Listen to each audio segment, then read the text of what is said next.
मरने के बाद सभी रिश्ते ख़त्म हो जाते हैं। तो मियाँ साहब क्या खूब लिखते हैं, ले हुण यार हवाले रब दे ए मेलन 4 दिनां दे उस दिन ईद मुबारक हो सी ते जिस दिन फेर मिलांगे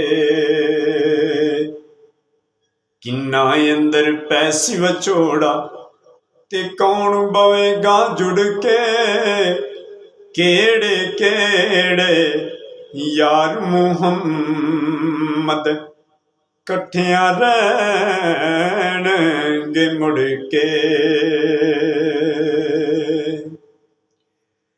मैं अन्ना ते तिलकण रास्ता, अपने अल्लाह को क्या कहना, मैं अन्ना ते तिलकण रास्ता मैनू देवे कौन संभाला बहुत धक्के देवन वाले मौला तू हथ पकड़न वाला।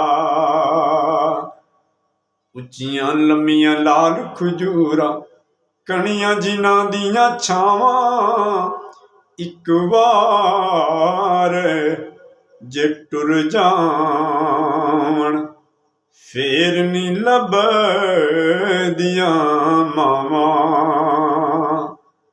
चिट्टी चादर अमला वाली ते दाग न लावी जड़िया मता रोज हसर दे आखे रब्बा की बनिया।